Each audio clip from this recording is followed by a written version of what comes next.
ಧನ್ಯವಾದಗಳು. ಕನ್ನಡ ಸಿನಿಮಾ ನೀವೇ ನೋಡ್ತಾ ಇದ್ದೀರಾ, 2 ಶೋ ಕೊಟ್ಟಿದ್ದಾರೆ. ಮೊದಲನೇ ಶೋ ಇಷ್ಟು ಸಕ್ಸಸ್ಫುಲ್ ಆಗಿ ಮಾಡಿದ್ದೀರಾ. ಸೊ ನೀವೆಲ್ಲರೂ ಮಾಡ್ಬೇಕಾಗಿರೋದು ಇಷ್ಟೇನೆ.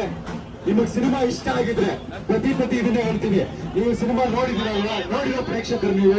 ಸೊ ನಿಮಗ್ ಸಿನಿಮಾ ಇಷ್ಟ ಆಗಿದ್ರೆ ದಯವಿಟ್ಟು 4 ಜನಕ್ಕೆ ಹೇಳಿ. ಯಾಕಂದ್ರೆ ನಿಮಗೆ ಸಾಕಷ್ಟು ಜನ ಗೊತ್ತು, ಟಿಯಾಯಿಂದ ನಡೆಸ್ಕೊಂಡ್ ಬಂದಿದ್ದೀರಾ, ನಾಗಿನಿಯಿಂದ ನಡೆಸ್ಕೊಂಡ್ ಬಂದಿದ್ದೀರಾ. ಸುಮಾರು ಜನ ಹೇಳ್ತಾ ಇರ್ತಾರೆ ನನ್ಗೆ, ಆ ಭಾಷೆಯಲ್ಲಿ ಬಿಸಿ ಆಗಿದ್ರೆ, ಈ ಭಾಷೆಯಲ್ಲಿ ಬಿಸಿ ಆಗಿದ್ರೆ, ಆ ಭಾಷೆಯಲ್ಲಿ ಸಿನಿಮಾ ಮಾಡ್ತಾ ಇದ್ದೀರಾ ಅಂತ.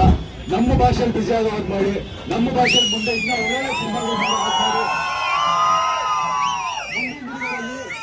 ಒಳ್ಳೊಳ್ಳೆ ಸಿನಿಮಾ ಮಾಡಿ ಮುಂದೆ ಬರ್ತೀವಿ.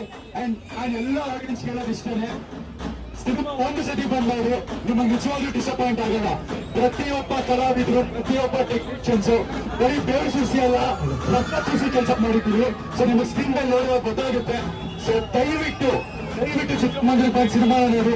ಇಷ್ಟು ದಿನ ಕೈ ಹಿಡಿದು ನಡೆಸ್ಕೊಂಡ್ ಬಂದಿದ್ದೀರಾ, ಈ ಸಿನಿಮಾ ಮೂಲಕ ಬೆಳೆಸ್ತೀರಾ ಅಂತ ಅನ್ಕೊಂಡಿದ್ದೀನಿ. ಥ್ಯಾಂಕ್ ಯು ಎಲ್ಲರಿಗೂ ಥ್ಯಾಂಕ್ ಯು ವೆರಿ ಮಚ್. ಎಲ್ಲರೂ ಪ್ರೀತಿ ಹೀಗೆ ಇರಲಿ. Thank you.